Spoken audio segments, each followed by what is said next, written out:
Hi అండి. ఈరోజు మనం ఐఏఎఫ్ఎస్ సబ్జెక్ట్లో ఫిఫ్త్ చాప్టర్ చూస్తున్నాం అండి. చాప్టర్ నేమ్ వచ్చేటప్పటికి ఇన్ఫ్రాస్ట్రక్చర్ అండ్ సోషల్ ఇన్ఫ్రాస్ట్రక్చర్. దీని గురించి ఫర్దర్గా చూద్దాం మనం. Introduction. Investing in infrastructure bolsters the foundational assets crucial for economic progress. Presently, funding sources for infrastructure projects vary across sectors. మనకి ఇన్ఫ్రాస్ట్రక్చర్ అనే దాంట్లో పెట్టుబడులు పెట్టడం వలన గవర్నమెంట్ అనేది ఎకానమీ అనేది ప్రోగ్రెస్ అవుతుందండి. అంటే ఎకానమీ అనేది పెరుగుతుంది మనకి.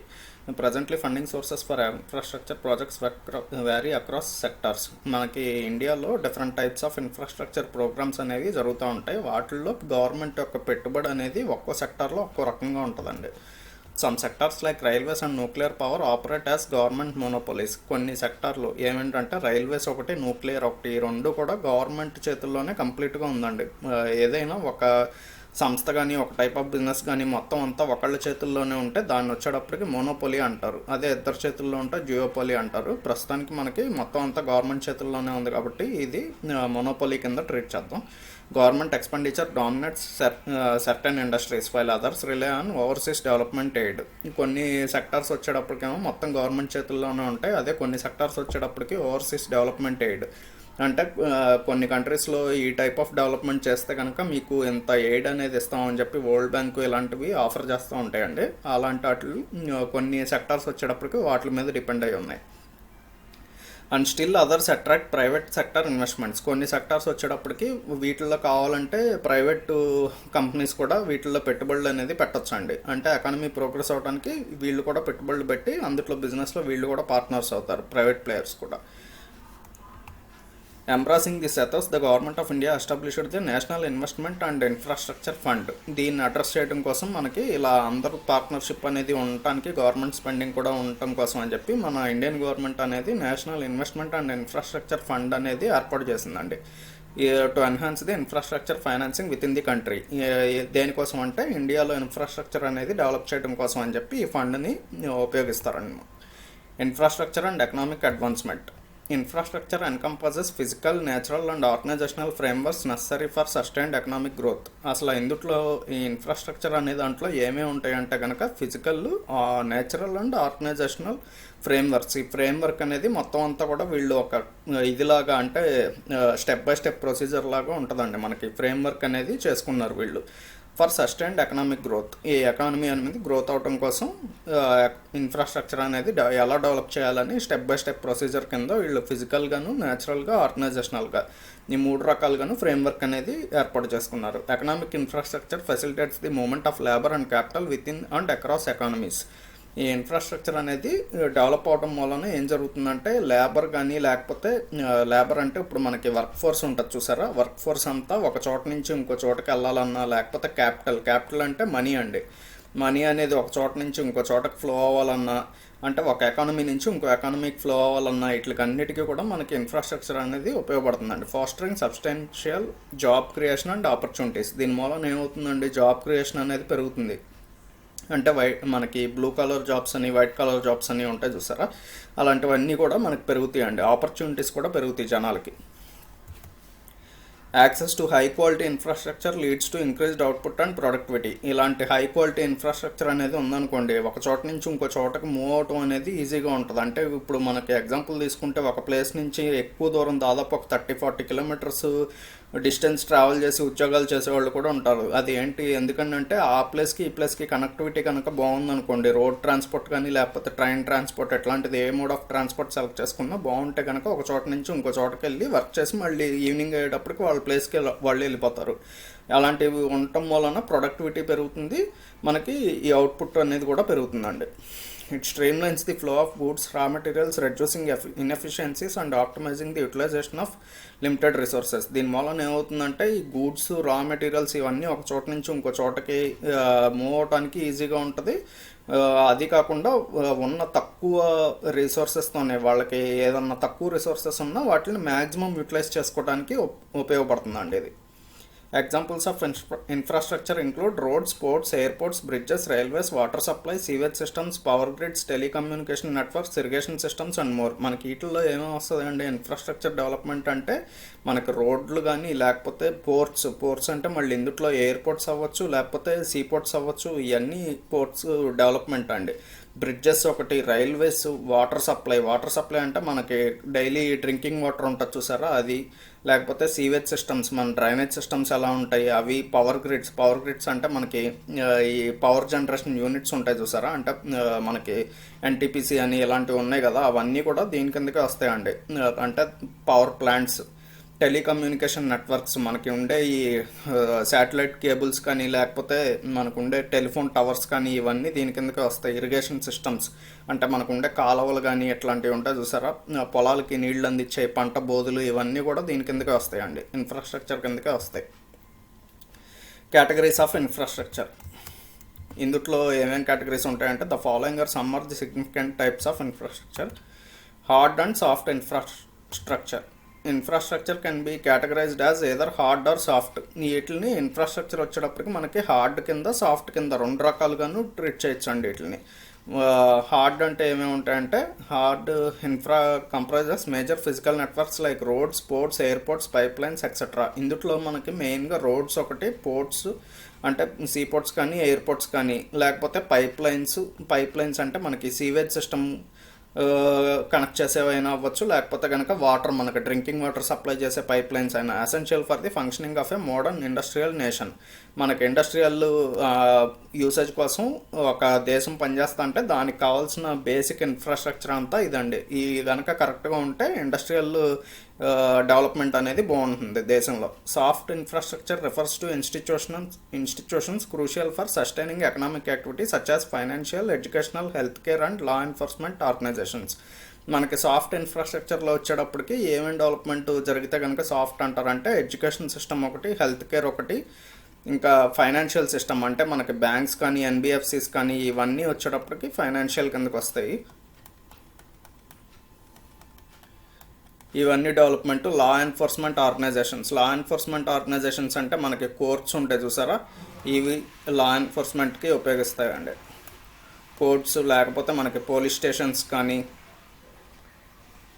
ఇవన్నీ కూడా మనకి లా ఎన్ఫోర్స్మెంట్కి ఉపయోగించాయి. ఇవన్నీ కనుక డెవలప్మెంట్ జరుగుతుంటే అప్పుడు ఆ కంట్రీలో మనకి సాఫ్ట్ ఇన్ఫ్రా కూడా బాగుందని చెప్పి అనుకోవచ్చండి మనం. Next energy infrastructure.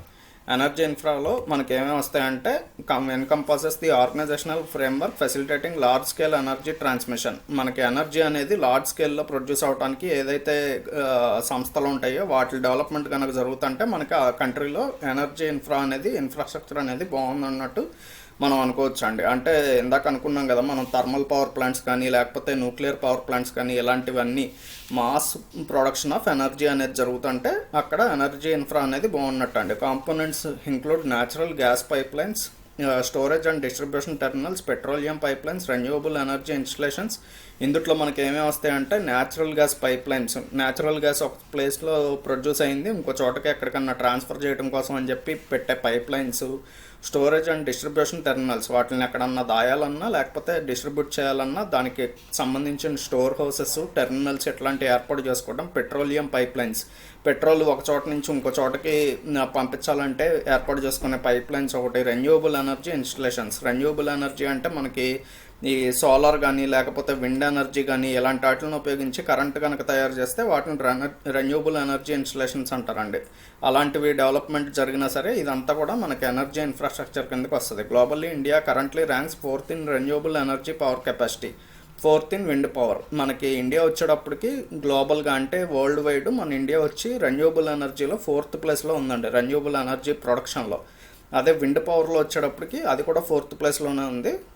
Solar power కెపాసిటీలో వచ్చేటప్పటికి మాత్రం 5th ప్లేస్లో ఉందండి. ఇది ఒక ఇంపార్టెంట్ బిట్. మనకి దేన్నైనా విడివిడిగా అడగచ్చండి. మనకి అంటే ఏ రెన్యూవబుల్ ఎనర్జీలో ఏ ప్లేస్లో ఉంది, విండ్ పవర్లో ఏ ప్లేస్లో ఉంది, సోలార్ పవర్లో ఎంత ఏ ప్లేస్లో ఉంది, మన ఇండియా గ్లోబల్ పొజిషన్ ఏంటని చెప్పి అడగచ్చు. ఒక్కో బిట్ కింద ట్రీట్ చేయొచ్చు, ఏదన్నా ఒకటి రావడానికి ఛాన్స్ ఉందండి. Next water management infrastructure.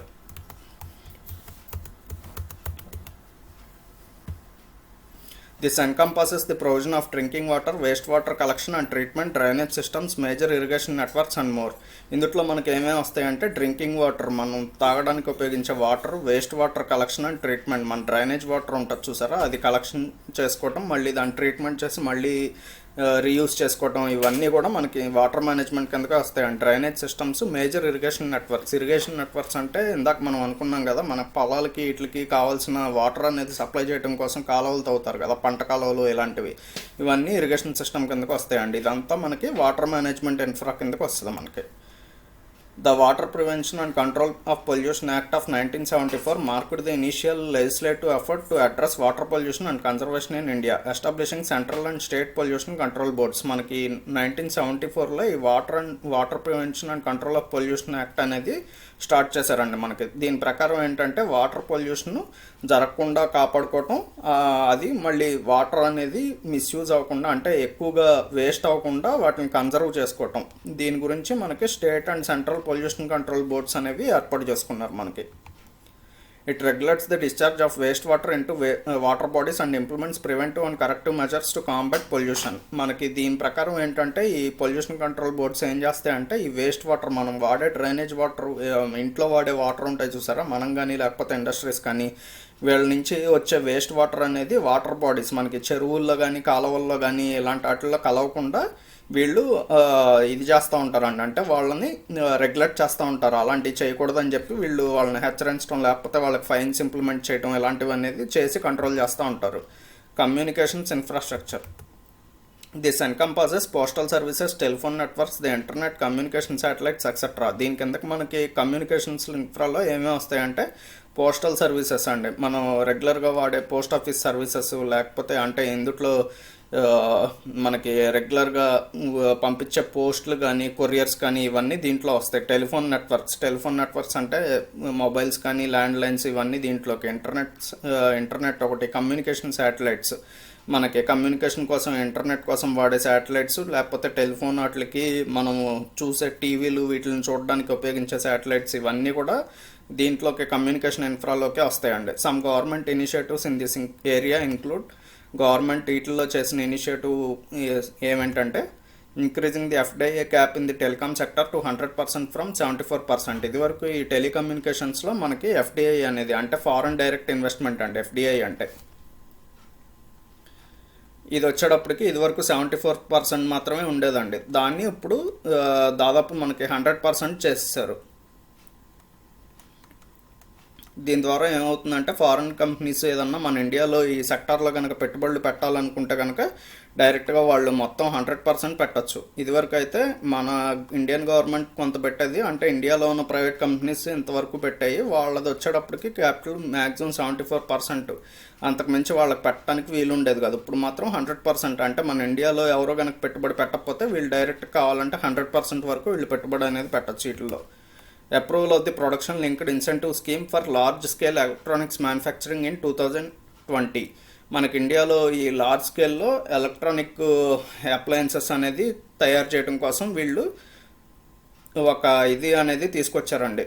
ఏంటిది లా అనేది తీసుకొచ్చారు, ప్రొడక్షన్ లింక్డ్ ఇన్సెంటివ్ స్కీమ్. అంటే ఎవరైతే ఇంత పర్సంటేజ్ వరకు ప్రొడక్షన్ అనేది చేస్తారో వాళ్ళకి ఈ టైప్స్ ఆఫ్ బెనిఫిట్స్ కల్పిస్తామని చెప్పి గవర్నమెంట్ అనేది ప్రామిస్ చేసింది. దాని ద్వారా ఏంటంటే ఎలక్ట్రానిక్స్ ఇదివరకు మనం ఎప్పుడు కూడా చైనా మీద లేకపోతే జపాన్ ఇలాంటి కొన్ని కంట్రీస్ మీద ఎక్కువగా డిపెండ్ అయ్యేవాళ్ళం. మనం ఎలక్ట్రానిక్స్ ఎక్కువగా దిగుమతులే చేసుకునే వాళ్ళం, కానీ ఎప్పుడు మన కంట్రీలో సెల్ఫ్ సఫిషియన్సీ అనేది ఉండేది కాదు. దానికోసం అని చెప్పి ఇప్పుడు పిఎల్ఐ తీసుకొచ్చిన తర్వాత కొంతవరకు మెరుగైందండి సిచ్యువేషన్ అనేది. అది 2020లో తీసుకొచ్చారు మనకి. Approval of a project worth 20,000 crores to establish a national optical fiber network aiming to provide broadband connectivity to 2.5 lakh gram panchayats for application like e-health, e-education and e-governments. ఈ 20,000 crores అనేది national optical fibre అనేది తీసుకురావడం కోసం మన Indian government అనేది spend చేసిందండి. దీని ద్వారా ఏం జరిగిందంటే మనకి బ్రాడ్బ్యాండ్ కనెక్టివిటీ అనేది ఇండియాలో చాలా సెక్టార్స్కి అనుసంధానం చేశారు మనకి. దాని వలన ఈ హెల్త్ కానీ లేకపోతే ఎడ్యుకేషన్ సిస్టమ్ కానీ ఈ గవర్నెన్స్ అంటే మొత్తం అంతా కూడా ఈ అని వచ్చిందంటే ఇదంతా ఇంటర్నెట్ అండి.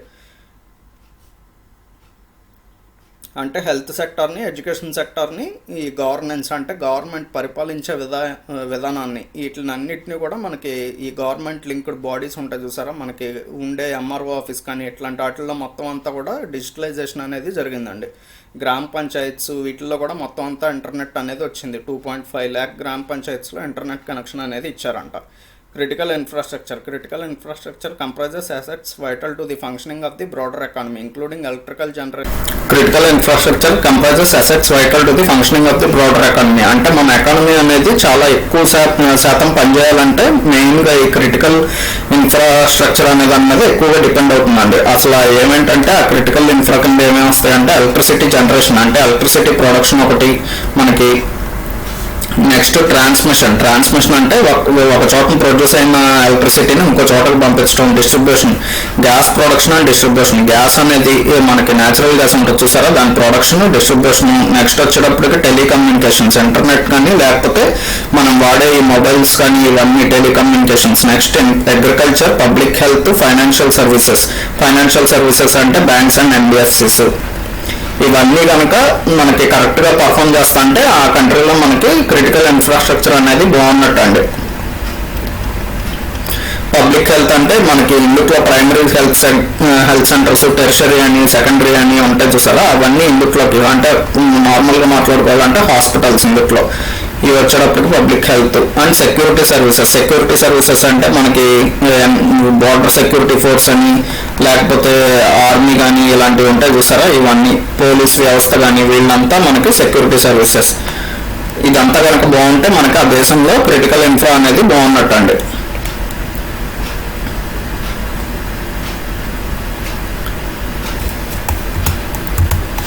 Transport infrastructure. This includes roads, highways, mass transit systems, railways, level crossings, canals, navigable waterways and airports. మనకి ట్రాన్స్పోర్ట్ ఇన్ఫ్రాలో ఏమేమి వస్తాయంటే రోడ్స్ ఒకటి, హైవేస్ ఒకటి. అంటే హైవేస్లో మళ్ళీ బ్రిడ్జెస్ అండ్ టన్నల్స్ అంటే తెలుసు కదండి, ఒక సొరంగ మార్గాలు. ఇవన్నీ కూడా మనకి ఇందులో హైవేస్ కిందకే వస్తాయండి. బ్రిడ్జెస్, టన్నల్స్ కూడా. మాస్ ట్రాన్సిట్ సిస్టమ్స్ అంటే ఒక చోట నుంచి ఇంకో చోటకి ఎక్కువ మోతాదులో ఒక చోట నుంచి ఒక చోటకి ట్రాన్సిట్ చేయడం అంటే పంపించడం ఉపయోగించే సిస్టమ్స్ ఏవైనా రైల్వేస్ కానీ లేకపోతే లెవెల్ క్రాసింగ్స్, కెనాల్స్ అంటే ఇందాక చెప్పుకున్నాం కదా, వాటర్ని ఇరిగేషన్ సిస్టమ్. అది నావిగబుల్ వాటర్వేస్ అంటే మనకి సీ రూట్ కానీ లేకపోతే వాటర్ రూట్ ఏదైనా సరే షిప్స్ వెళ్ళే దారులు ఇవన్నీ ఉంటాయి చూసారా, అది. And airports. ఇవన్నీ కూడా మనకి ట్రాన్స్పోర్ట్ ఇన్ఫ్రా కిందకి వస్తాయండి. Notable infrastructure projects include the Golden Quadrilateral National Highway Network and Delhi Metro Rapid Transit System. ఇందులో మన ఇండియన్ గవర్నమెంట్ అనేది స్పెండ్ చేసిన ఈ ట్రాన్స్పోర్ట్ ఇన్ఫ్రాలో బాగా చెప్పుకోదగినవి ఏంటంటే మనకి ఈ గోల్డెన్ క్వాడ్రిలేటరల్ నేషనల్ హైవే అనేది ఒకటి బాగా చెప్పుకోదగిందండి. ఇంకోటి వచ్చేటప్పటికి Delhi metro rapid transit system. అంటే ఢిల్లీలో జనాలు ఎక్కువగా ఒక ప్లేస్ నుంచి ఇంకో ప్లేస్కి మూవ్ అవడం కోసం అని చెప్పి ఢిల్లీ మెట్రో తీసుకొచ్చారు కదా. మెట్రో స్టేషన్స్ ఇప్పుడు అన్ని చాలా ప్లేసుల్లో ఉన్నాయి మనకి, చాలా సిటీస్లో, కాస్మోపాలిటన్ అండ్ మెట్రోపాలిటన్ సిటీస్లో.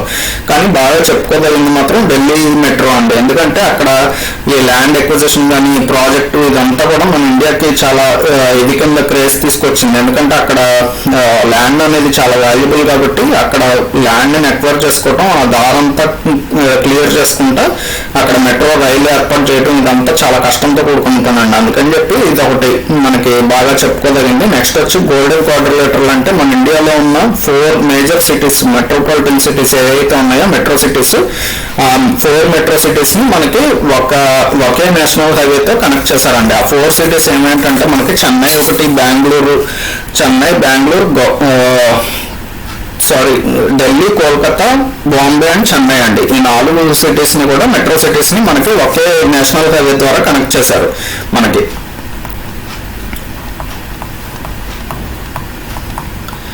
ఆ 4 సిటీస్ ఏమిటంటే Chennai, Delhi, Kolkata,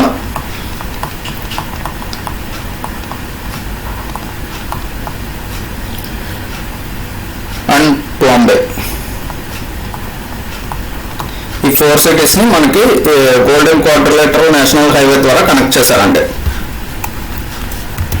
next, as of March 2021 India's water treatment capacity stands at 27.3 with sewage treatment capacity at 18.6%.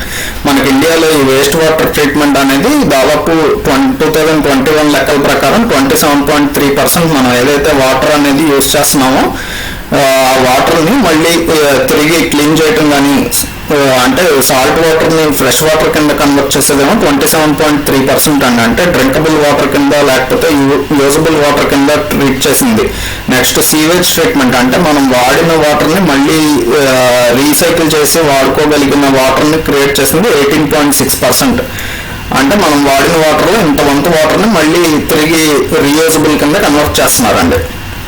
The Bharatmala Pariyojana, India's largest infrastructure investment program with over $100 billion, presents significant investment opportunities in road development. మనకి భారత్మాల పరియోజన అనే దాని ద్వారా మొత్తం చాలా సిటీస్ని దాదాపు మనకి ఉన్న major సిటీస్ని అన్నిటినీ కనెక్ట్ చేస్తా ఒక రోడ్ నెట్వర్క్ అనేది స్టార్ట్ చేశారండి. దీనికి వచ్చేటప్పటికి మన ఇండియన్ గవర్నమెంట్ $100 billion అనేది దానికి ఒక ఫండ్ కింద ఏర్పాటు చేసుకుంది. దానికి ఖర్చు పెట్టుకుంటూ వస్తుంది నిదానంగా. ఇది వచ్చేటప్పటికి మనకి చాలా ఆపర్చునిటీస్ అనేది క్రియేట్ చేస్తుంది. The Government of India is spearheading various industrial corridor projects under the National Industrial Corridor Program, aiming to foster the development of futuristic industrial cities across the country.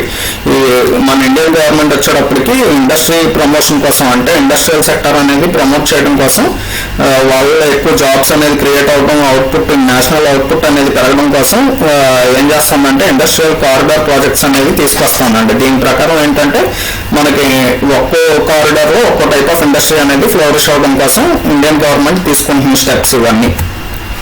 PM Gati Shakti is a national master plan for multimodal connectivity introduced in the Union budget. మనకి ఈ PM Gati Shakti అనేది వచ్చేటప్పటికి national master plan for multimodal connectivity introduced in union budget 2022-23. ఈ PM Gati Shakti అనేది మనకి union budget 2022-23లో తీసుకొచ్చారండి. ఇది దీని ప్రకారం ఏంటంటే it establishes digital platform to coordinate efforts among 16 ministries for the integrated planning and execution of infrastructure connectivity projects. మనకి ఎప్పుడైనా ఇన్ఫ్రా ప్రాజెక్ట్ అనేది తీసుకురావాలంటే ఎప్పుడు కూడా చాలా పర్మిషన్స్ అనేవి తీసుకోవాలండి. చాలా గవర్నమెంట్ ఇవి ఉంటాయి చూసారా, వింగ్స్ ఉంటాయి కదా, వాళ్ళ దగ్గర అందరి దగ్గర పర్మిషన్స్ తెచ్చుకోవటం, లేకపోతే ల్యాండ్ ఎక్విజిషన్ కానీ ఇలాగ ల్యాండ్ ఎక్వైర్ చేసుకున్న తర్వాత కూడా వాటికి సంబంధించిన పర్మిషన్స్ అని ఎన్ఓసీలు ఇలాంటివి తెచ్చుకోవడానికి గవర్నమెంట్ ఆర్గనైజేషన్లో మనం చాలా మంది దగ్గరికి వెళ్ళి అప్రోచ్ అవ్వాల్సి వస్తుంది.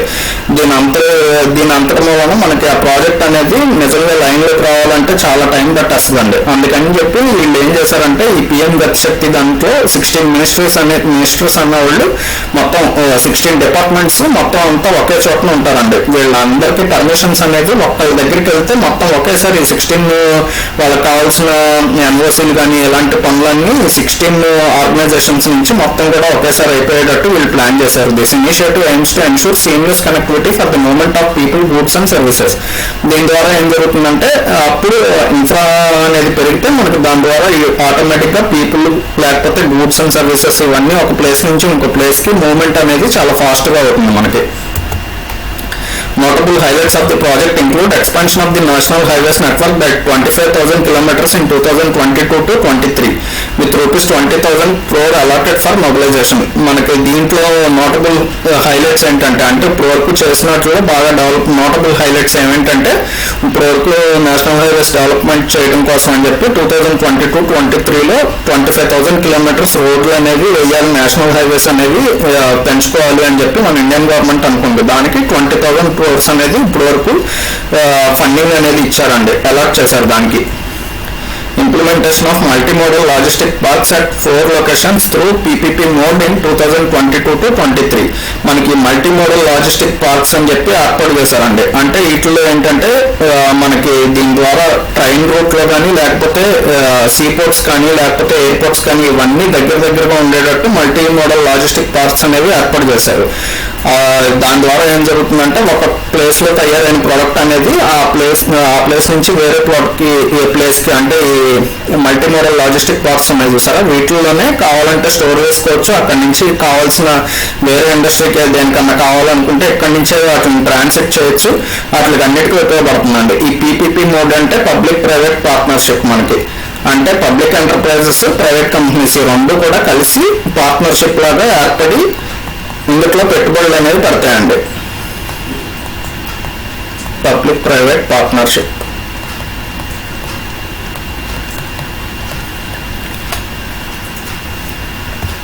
Next enhancement of railway infrastructure through one station one product concept bringing 2000 kilometers of rail network under the Kavach. ఈ రైల్వే ఇన్ఫ్రా అనేది డెవలప్ చేయడం కోసం అని చెప్పి మన వాళ్ళు ఏం చేశారంటే వన్ స్టేషన్ వన్ ప్రోడక్ట్ అనే కాన్సెప్ట్ అనే దాన్ని తీసుకొచ్చారండి.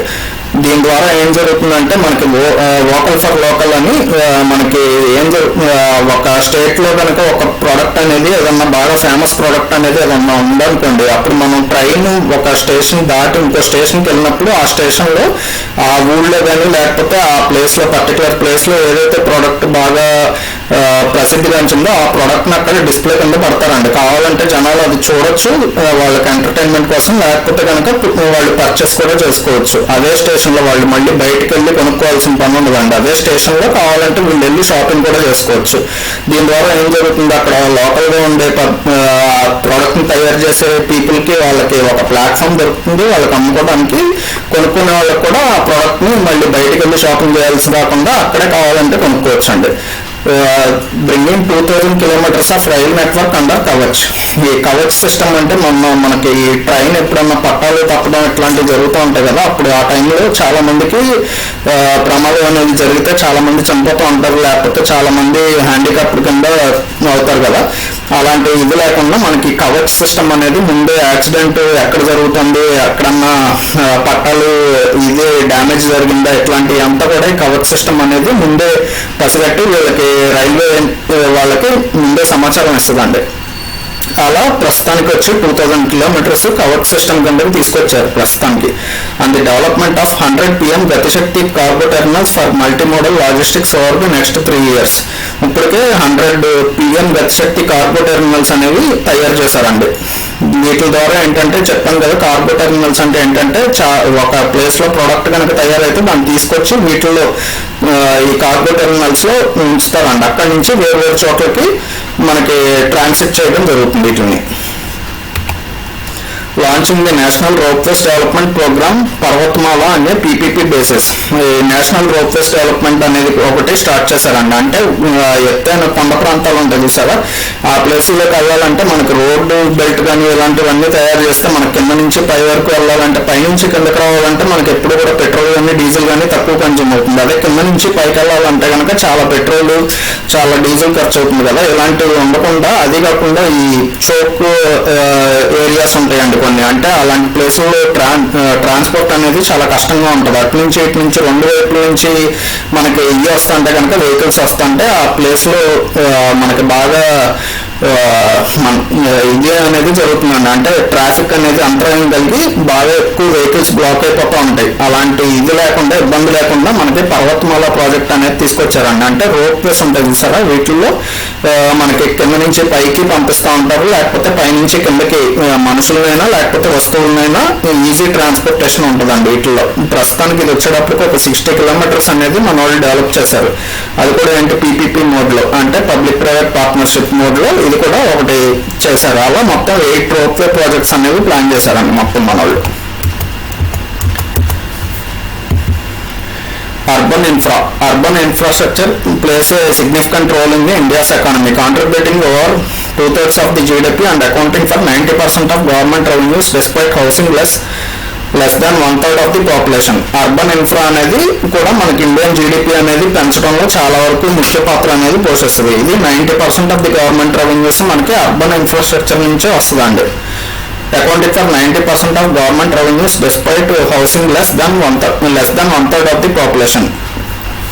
Rapid urbanization fueled by migration to urban centres leading to the emergence and expansion of cities. మనకి అర్బనైజేషన్ అనేది చాలా ర్యాపిడ్గా జరుగుతుందండి. అర్బనైజేషన్ అంటే ఏంటంటే పల్లెటూర్ల నుంచి ఎప్పుడైనా టౌన్స్కి లేకపోతే సిటీస్కి మూవ్ అవుతూ ఉంటారు కదా జనాలు, జాబ్స్ కోసం అని, లేకపోతే better education better health system కోసం అని, ఇలాంటి వాటిలన్నింటినీ మనం అర్బనైజేషన్ అంటామండి. ఈ అర్బనైజేషన్ అనేది చాలా ఎక్కువగా జరుగుతుంది. దాని ద్వారా ఏమవుతుందంటే సిటీస్ అనేవి చాలా డ్రాస్టిక్గా ఎక్స్పాండ్ అవుతుంది. Smart cities mission along with the Atal mission for regeneration and urban transformation. Amrut, మనకి అమృత్ అనే దానికి ఫుల్ ఫామ్ ఏంటంటే Atal mission for regeneration and urban transformation. దీని ప్రకారం మనకి ఈ సిటీస్ అనేది ఎంత వాస్ట్గా డెవలప్ అవుతున్నాయి కాబట్టి ఇంతమంది జనాలకి సరిపోయే ఇన్ఫ్రాస్ట్రక్చర్ కూడా అదే రేంజ్లో మనకి డెవలప్మెంట్ అనేది జరగాలని చెప్పి అమృత్ స్కీమ్ను తీసుకొచ్చారండి. Seeks to enhance living conditions and upgrade infra in the 100 selected cities nationwide. ఈ సిటీస్లో వచ్చేటప్పటికి ఇంతమంది జనాలకు సరిపోయేటట్టు ఇన్ఫ్రాను ఉండాలి, అలాగే వాళ్ళకి బెటర్ లివింగ్ కండిషన్స్ కూడా ఉండాలి. అంటే వాళ్ళకి కావాల్సిన ప్రైమరీ హెల్త్ సెక్టర్ ఇట్లాంటివన్నీ కూడా డెవలప్మెంట్ జరిగి ఉండాలి. అలా మొత్తం మన వాళ్ళు వచ్చేటప్పటికి 100 సిటీస్ని నేషనల్ వైడ్ సెలెక్ట్ చేసుకున్నారు. Green infrastructure. Green infra emphasizes the importance of natural environments and includes initiatives such as green belts, wildlife sanctuaries, environmentally sensitive areas. మనకి గ్రీన్ ఇన్ఫ్రాలో వచ్చేటప్పటికి న్యాచురల్ ఎన్విరాన్మెంట్స్ ఉంటాయి చూసారా, అంటే గ్రీన్ బెల్ట్స్ అని, లేకపోతే అంటే కొన్ని ఖచ్చితంగా సేవ్ చేయాల్సిన ప్లేస్లు ఉంటాయి, అంటే అడవి ప్రాంతాలు ఉంటాయి చూసారా, అలాంటివన్నీ దీని కిందకి వస్తాయండి. వైల్డ్ లైఫ్ శాంక్చురీస్ అంటే ఫ్రీగా ఈ క్రూర మృగాలు ఇలాంటివి మనకి వన్యమృగాలు తిరగడానికి కొంత ఏరియా అనేది ఉంచేస్తారండి. వాటిని వైల్డ్ లైఫ్ శాంక్చురీస్ అంటారు. ఎన్విరాన్మెంటలీ సెన్సిటివ్ ఏరియాస్, కొన్ని ప్లేస్లు వచ్చేటప్పటికి ఎన్విరాన్మెంటలీ సెన్సిటివ్ ఏరియాస్ అంటారు. అంటే అలాంటి ఏరియాలో వచ్చేటప్పటికి కొన్ని flora and fauna of animals కానీ లేకపోతే మనకి ట్రీస్ కానీ ఇలాంటివి ఆ ఏరియాలో మాత్రమే పెరుగుతాయండి. అలాంటి ఏరియాని కనుక డిస్టర్బ్ చేసామంటే అవి మళ్ళీ ప్రపంచంలో ఎక్కడా దొరకవు. అలాంటి వాటిని ఎన్విరాన్మెంటలీ సెన్సిటివ్ ఏరియాస్ అంటారు. అలాంటి ప్లేస్లు, లేకపోతే reserves for tiger and lion, పులులు, సింహాలు ఇలాంటివి ఎలిఫెంట్స్ తిరగడం కోసం అని చెప్పి కొన్ని రిజర్వ్స్ అనేది ఉంచుతారండి. ఫారెస్ట్ రిజర్వ్ ఏరియా అంటారు అలాంటి వాటిని. అలాంటివన్నీ బర్డ్ శాంక్చురీస్, బర్డ్స్ని ఉంచడం కోసం అని చెప్పి. And preservation of the western Ghats, మనకి వెస్టర్న్ ఘాట్స్, ఈస్టర్న్ ఘాట్స్ అని చెప్పి ఇండియాలో 2 types ఆఫ్ ఫారెస్ట్స్ ఉంటాయి చూసారా, అవన్నీ కూడా దీని కిందకి వస్తాయండి. గ్రీన్ ఇన్ఫ్రా కిందకి ఇవన్నీ వస్తాయి మనకి. Social infrastructure.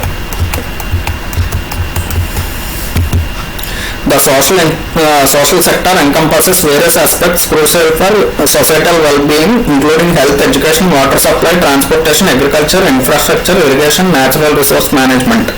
మనకి సోషల్ ఇన్ఫ్రాలో ఏమేమి వస్తాయంటే సొసైటీలో జనాలు అనేవాళ్ళు వెల్బీయింగ్ కోసం, సొసైటీలో జనాలు అనేవాళ్ళు బతకడం కోసం, వాళ్ళకి కావాల్సిన బెటర్ కండిషన్స్ ఇంప్రూవ్ చేయడం కోసం ఏవైతే ఉంటాయో, అంటే హెల్త్ ఇన్ఫ్రా ఒకటి, ఎడ్యుకేషన్ ఒకటి. హెల్త్ అంటే మనకి పిహెచ్సిలు ఇవన్నీ ఉంటాయి చూసారా, హాస్పిటల్స్ అన్నీ హెల్త్ కిందకి వస్తాయి. ఎడ్యుకేషన్కి వచ్చేటప్పటికే కాలేజెస్, ఏదైనా పీజీ ఎడ్యుకేషన్ సిస్టమ్ ఏదైనా పీజీ టు పేజీ ఏదైనా దీని కిందకి వస్తుంది. Next water supply.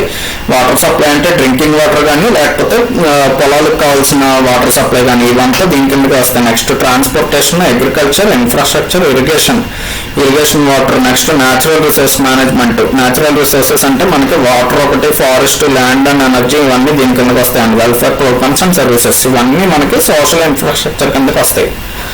Next concept of social sector and social infrastructure. ఈ సోషల్ సెక్టర్ అనేది దీని రోల్ ఏంటి సోషల్ ఇన్ఫ్రాలో అనేది చెప్తున్నాడు అండి. Social infrastructure yields positive externalities with investments in human capital such as education and skill development, leading to increased labor productivity and overall welfare. మనకి social infra అనేది human దేని పెట్టుబడులు అనేవి ఉంటాయి చూసారా, మనకి ఎప్పుడు కూడా పెట్టుబడి అనేది బిజినెస్ రూపంలోనే కాకుండా హ్యూమన్ క్యాపిటల్ మీద అంటే స్కిల్ డెవలప్మెంట్ ఇలాంటి వాటి మీద కూడా పెట్టుబడులు అనేవి జరిగితే కనుక మనకి ఈ ప్రొడక్టివిటీ అనేది అంటే స్కిల్ లేబర్ అనేవాళ్ళు తయారవుతారండి. దాని మూలన ఏం జరుగుతుందంటే మనకి ఎప్పుడు కూడా ప్రొడక్టివిటీ అనేది పెరుగుతుంది, దాంతో మనకి ఓవరాల్ వెల్ఫేర్ అనేది జరుగుతుందండి.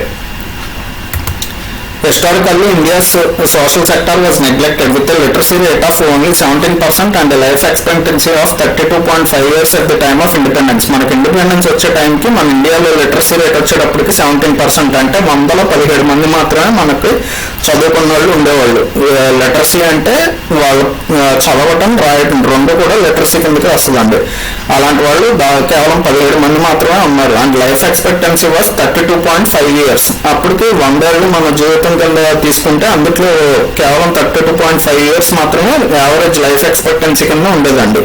అది ఇప్పుడు వచ్చేటప్పటికి ప్రజెంట్ సిచ్యువేషన్లో వచ్చేటప్పటికి లిటరసీ రేట్ ఏమో మనకి దాదాపు 74.4%, 74.04% ఉంది. లైఫ్ ఎక్స్పెక్టెన్సీ వచ్చేటప్పటికి 70 years పెరిగిందండి మనకి. ఎన్విరాన్మెంటల్, సోషల్ అండ్ గవర్నెన్స్ అండి. దీంట్లో వచ్చేటప్పటికి మనకి ESG represents A contemporary facet of corporate social responsibility. మనకి ఈఎస్సీ అనేది మనకి ఒక కార్పొరేట్ సోషల్ రెస్పాన్సిబిలిటీ అని చెప్పి చాలా కంపెనీస్ వాళ్ళకి ఉన్న రెవెన్యూస్లోంచి, అంటే వాళ్ళు ఎర్న్ చేసిన దాంట్లోంచి వాళ్ళకి వచ్చిన ప్రాఫిట్స్లోంచి సిఎస్ఆర్ అని చెప్పి దానికి ఖర్చు పెడతా ఉంటాయండి. ESG represents A contemporary facet of corporate social responsibility. ఇది దాన్ని కూడా రిప్రజెంట్ చేస్తుందంట. Focusing on factors determining the long term and ethical impact of business investments. ఇది వచ్చేటప్పటికి దేని మీద ఫోకస్ చేస్తుంది అంటే, ఒక బిజినెస్ అనేది ఇన్వెస్ట్మెంట్ లాంగ్ టర్మ్లో చేస్తే కనుక దాని ఎలా ఉంటుంది, దాని పర్యవసానం ఎలా ఉంటుంది అని చెప్పి దాని మీద ఇది చేస్తుంది అని ఫోకస్ చేస్తుంది. Many investors employ ESG criteria to assess investments. చాలామంది ఇన్వెస్టర్స్ అనేవాళ్ళు వాళ్ళు ఒక కంపెనీలో పెట్టుబడి అనేది పెట్టాలంటే ఆ కంపెనీకి సంబంధించిన కార్పొరేట్ గవర్నెన్స్ అనేది ఎలా ఉంది, ఎన్విరాన్మెంటల్గా వాళ్ళకి ఉన్న ఇబ్బందులు ఉన్నాయా, సోషల్గా వాళ్ళకి ఉన్న ఇబ్బందులు ఉన్నాయా, లేకపోతే ఫేవరబుల్ కండిషన్స్ ఉన్నాయా అని చెప్పి ఇవన్నీ కన్సిడర్ చేసుకొని వాళ్ళు ఇన్వెస్ట్మెంట్స్ అనేవి చేస్తారండి. గవర్నెన్స్ బాగుంటే కనుక మనకి టాప్ ఎంప్లాయర్స్లో ఎప్పుడైనా గవర్నెన్స్ అనేది బాగుందంటే కనుక ఆ కంపెనీ అనేది లాంగ్ టర్మ్లో బాగా పర్ఫామ్ చేస్తుంది అని చెప్పి ఆ కంపెనీలో ఇన్వెస్ట్మెంట్స్ పెట్టడానికి ఎక్కువగా ఇంట్రెస్ట్ అనేది చూపిస్తారు. Banks disclose diversity data, human rights policies and commitments to LGBT equality in the work place. మనకి బ్యాంక్స్ అనేవి దాంట్లో ఉన్న డిఫరెంట్ టైప్స్ ఆఫ్ కస్టమర్స్, అంటే మేల్ కస్టమర్స్ ఎంతమంది ఉన్నారు, ఫిమేల్స్ ఎంతమంది ఉన్నారు, లేకపోతే ఈ కమ్యూనిటీకి సంబంధించిన వాళ్ళు ఎంతమంది ఉన్నారు, ఈ కమ్యూనిటీకి సంబంధించిన వాళ్ళు ఎంతమంది ఉన్నారు అని చెప్పి ఇలాంటి డేటా అంతా కూడా డిస్క్లోజ్ చేస్తూ ఉంటుందండి. అది కాకుండా హ్యూమన్ రైట్స్ పాలసీస్ అనేవి వీటి ప్రకారం ఎప్పుడు కూడా ఈక్వాలిటీ అనేది ఉండాలని, అలాగే జెండర్ ఈక్వాలిటీ అనేది ఉండాలని చెప్పి ఇవన్నీ కూడా కన్సిడర్ చేసుకుంటారు. Effective corporate governance ensures that the board of directors and executives act in the best interest of long term share holders. ఈ కార్పొరేట్ గవర్నెన్స్ అనేది బాగుందంటే కనుక ఎప్పుడు కూడా మనకి ఇన్వెస్ట్మెంట్ పెట్టిన వాళ్ళకి లాంగ్ టర్మ్ షేర్ హోల్డర్స్ ఎవరైతే ఉంటారో, అంటే ఈరోజు కొన్ని షేర్స్ వెంటనే అమ్మేసేవాళ్ళు అలాంటి వాళ్ళు కాకుండా లాంగ్ టర్మ్లో ఒక కంపెనీని స్టిక్ చేసుకొని ఉండేవాళ్ళు ఎవరైతే ఉంటారో వాళ్ళకి వాళ్ళ ఇంట్రెస్ట్ అనేది సర్వ్ అవుతుందండి.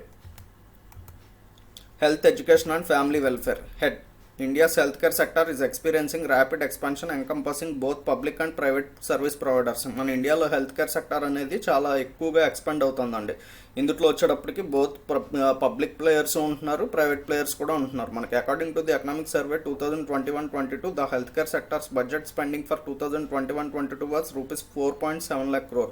మనకు 2021-22 ఎకనామిక్ సర్వే ప్రకారం మనకి ఇండియాలో మనం ఖర్చు చేస్తుంది వచ్చి 4.7 lakh crores అనేది మనకి హెల్త్ కేర్ సెక్టర్ మీద మన వాళ్ళు అనేది స్పెండ్ చేస్తున్నారండి. ఇది వచ్చేటప్పటికి ఇండియన్ జీడిపిలో 2.1% కింద ఉంది. అలాగే ఇది టోటల్ ఎక్స్పెండిచర్లో వచ్చేటప్పటికి దాదాపు 6.6% అనేది టోటల్ ఎక్స్పెండిచర్లో ఉందండి. ఇది The 2017 National Health Policy aimed to increase government health spending to 2.5% of GDP by 2025. 2025కి వచ్చేటప్పటికి 2.5% జీడిపిలో మనకి స్పెండింగ్ అనేది ఉండాలని చెప్పి అనుకున్నారు. ఇదివరకు వచ్చి 2.1% ఉంది కదా, 2025 నాటికి ఇది 2.5% of the total spending of జీడిపిలో ఉండాలని చెప్పి మన వాళ్ళు ఒక ఇది అనేది పెట్టుకున్నారు, టార్గెట్ అనేది. In addition to the National Health Mission, the Union Budget 2021-22 introduced the Ayushman Bharat Health Infrastructure Mission, a new centrally sponsored scheme to be implemented over the next 5 years, focusing on enhancing the capacities of all health systems. మన Ayushman Bharat infrastructure అనేది బాగా develop చేయడం కోసం అని చెప్పి union బడ్జెట్లో 2021-22లో అనుకున్నారండి. దీని ప్రకారం ఏంటంటే నెక్స్ట్ రాబోయే 5 yearsలో మొత్తం ఈ primary, secondary and tertiary health sectors ఏవైతే ఉన్నాయో వాటిని అన్నిటినీ కూడా బాగా డెవలప్ చేయాలి అని చెప్పి వీళ్ళు ఒక టార్గెట్ కింద పెట్టుకున్నారు. Education. The 86th Amendment Act of 2002 introduced Article 21A into the Indian Constitution. మనకి 2002లో మన వాళ్ళు మన రాజ్యాంగంలో 86th అమెండ్మెంట్ అనేది తీసుకొచ్చారండి. దాని ప్రకారం ఏంటంటే ఆర్టికల్ 21A అనేది ఒకటి తీసుకొచ్చారు. దాని ప్రకారం ఇండియాలో 6 నుంచి 14 ఏళ్ళ వయసు ఉన్న పిల్లలందరికీ కూడా ఖచ్చితంగా ఫ్రీ ఎడ్యుకేషన్ అనేది ఉండాలి. ఎడ్యుకేషన్ అనేది ఉండాలి, అది కూడా ఫ్రీగా ఉండాలి. ఇది అందరికీ ఒక ఫండమెంటల్ రైట్ అని చెప్పి వీళ్ళు తీసుకొచ్చారు దీన్ని. According to the Economic Survey 2021-22, the budgeted spending in the education sector accounted for nearly 3.1% of GDP and 9.7% of the total expenditure. 2021-22 survey ప్రకారం మన ఇండియాలో మనం ఎడ్యుకేషన్ మీద స్పెండ్ చేస్తుంది వచ్చి 3.1% ఆఫ్ జీడిపి ఉందండి. అది టోటల్ ఎక్స్పెండిచర్లో మనకు వచ్చేటప్పటికి 9.7% of the total expenditure. The government introduced the National Education Policy 2020, replacing the 34-year old national education policy in 1986. మనకి 1986లో తీసుకొచ్చిన ఎడ్యుకేషన్ పాలసీ దాదాపు 34 ఇయర్స్ పాటు కంటిన్యూ అయిందండి. దాన్ని 2020లో ఆ ఎడ్యుకేషన్ పాలసీని రీప్లేస్ చేశారు. ఇదివరకు వచ్చేటప్పటికి మనకి 10+12 సిస్టమ్ ఉండేది. దాన్ని వచ్చేటప్పటికి నెక్స్ట్ వేరే విధంగా మార్చారు. అదేంటంటే 5+3+3+4 అనే ఫ్రేమ్వర్క్ అనేది తీసుకొచ్చారండి మనకి. Built on 4 pillars: accessibility, equity, quality and accountability. ఆ 4 పిల్లర్స్ ఏమిటంటే మనకి నేషనల్ ఎడ్యుకేషన్ పాలసీ అనేది 4 పిల్లర్స్ మీద బేస్ చేసుకొని మనకి ఫామ్ అయిందండి. అదేంటంటే యాక్సెసిబిలిటీ, అందరికీ అందుబాటులో ఉండాలి, వీలుగా ఉండేటట్టు దొరకాలి. అది ఈక్విటీ, అందరికీ సమాన హక్కులు అనేది ఉండాలి, జెండర్ ప్రకారంగా కానీ లేకపోతే కమ్యూనిటీ ప్రకారంగా కానీ ఏ రకంగా అయినా వాళ్ళకి ఈక్వాలిటీ అనేది ఉండాలి. క్వాలిటీ ఎడ్యుకేషన్ అనేది అందించగలగాలి. అకౌంటబిలిటీ అంటే ఎవరో ఒకళ్ళు బాధ్యత అనేది తీసుకోవాలి. పిల్లలు ఎలా చదువుతున్నారు, వాళ్ళకి ఎలాంటి ఫెసిలిటీస్ అందుతున్నాయి, వీటికన్నిటికీ ఒక వ్యక్తి కానీ సంస్థ కానీ ఏదైనా బాధ్యత తీసుకోవాలి. The new policy revamped the education structure, replacing the old 10+12 system with 5+3+3+4 framework. ఇదివరకు వచ్చేటప్పటికి 10+2 సిస్టమ్ ఉండేదండి. దాన్ని వచ్చి మన వాళ్ళు ఇప్పుడు 5+3+3+4 ఫ్రేమ్వర్క్ అని చేశారు. దీని ప్రకారం మనకు ఇప్పుడు టోటల్ వచ్చేటప్పటికి 15 ఇయర్స్ అవుతుందండి. ఇది అంటే 15 ఇయర్స్ పాటు ఫుల్ ఎడ్యుకేషన్ అనేది ఉంటుంది, ఎంకంపాసింగ్ 12 years of education and 3 years of anganwadi pre schooling. ఇది 12 ఇయర్స్ ఎడ్యుకేషన్ అనేది నార్మల్గానే ఉంది. దానికి అడిషనల్గా యాడ్ అయింది వచ్చేటప్పటికి మనకి 3 ఇయర్స్ అంగన్వాడీ ప్రీ స్కూలింగ్ అనేది వచ్చి కొత్తగా యాడ్ అయిందండి. ఇందులో మనకి 5+3+3 ఫ్రేమ్వర్క్లో ఇది వచ్చేటప్పటికి ఫండమెంటల్ స్టేజ్ అండి. ఇది ఫస్ట్ 5 వచ్చేటప్పటికి ఫౌండేషన్ స్టేజ్. ఇది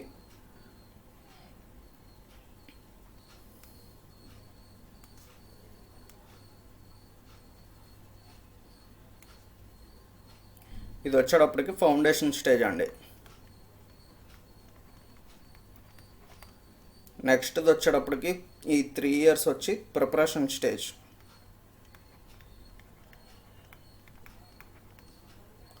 నెక్స్ట్ ఈ 3 ఇయర్స్ వచ్చేటప్పటికి మిడిల్ స్టేజ్ అండి.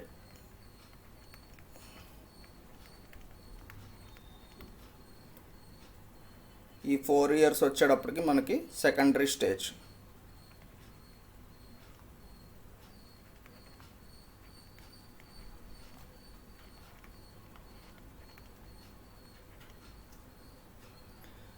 ఇలా మొత్తం ఈ ఎడ్యుకేషన్ సిస్టమ్ అనేదాన్ని ఇలా డివైడ్ చేశారండి, కేటగరైజ్ చేశారు.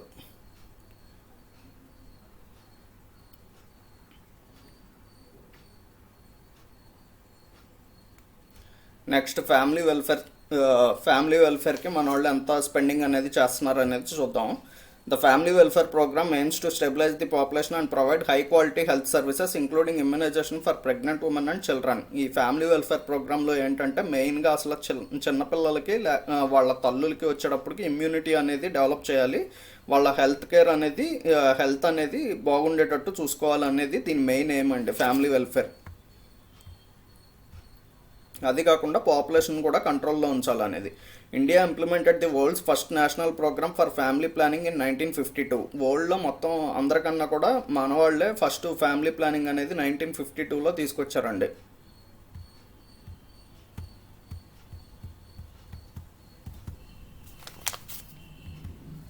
The program operates on the principles of voluntary acceptance of services and integrated maternal and child health.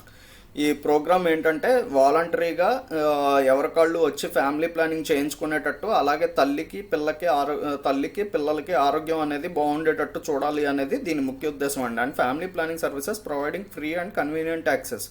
అప్పట్లో ఈ ఫ్యామిలీ ప్లానింగ్ ఆపరేషన్స్ అనేవి ఫ్రీగా చేసేవాళ్ళు అండి గవర్నమెంట్. అండ్ కన్వీనియంట్ యాక్సెస్, అందరికీ అందుబాటులో ఉండేవి. Population management remains the core objective. Population అనేది బాగా ఎక్కువగా పెరిగిపోకుండా అలా అని డిక్లైన్ అవ్వకుండా క్రమంగా ఉండేటట్టు మెయింటైన్ చేయడం అనేది దీని మెయిన్ కోర్ ఆబ్జెక్టివ్ అండి. Development of health infrastructure. Health care disparities persist in India due to unequal distribution of infrastructure among states. మనకి ఇండియన్ సిస్టంలో వచ్చేటప్పటికి స్టేట్కి వాళ్ళు ఇన్ఫ్రాస్ట్రక్చర్ మీద అంటే హెల్త్ కేర్ మీద కానీ లేకపోతే ఎడ్యుకేషన్ పరంగా కానీ వీళ్ళు స్పెండ్ చేసే స్పెండింగ్స్ వచ్చేటప్పటికి డిఫరెన్స్ అనేది ఉంటుందండి ఖచ్చితంగా.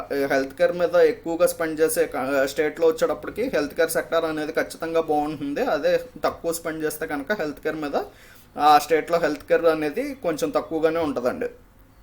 Key components of health infrastructure include skilled labour, integrated electronic information systems. ఇందులో వచ్చేటప్పటికి స్కిల్ లేబర్, అంటే మనకి ఎంబీబీఎస్ కానీ లేకపోతే అంతకన్నా ఎక్కువ పీజీ చదివిన స్కిల్ ఎంప్లాయీస్ ఉంటారు చూసారా, వాళ్ళందరూ ఉండాలి హెల్త్ కేర్ ఇన్ఫ్రాస్ట్రక్చర్లో. వీళ్ళు కూడా ఒక పార్ట్ అండి.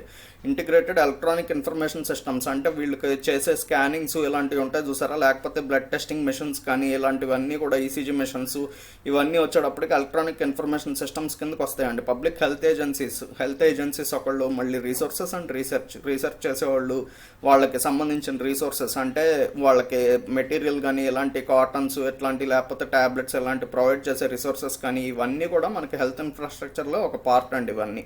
The PM Ayushman Bharat Health Infrastructure Mission aims to enhance primary, secondary and tertiary care systems and establish new institutions for diagnosing and treating emerging illnesses.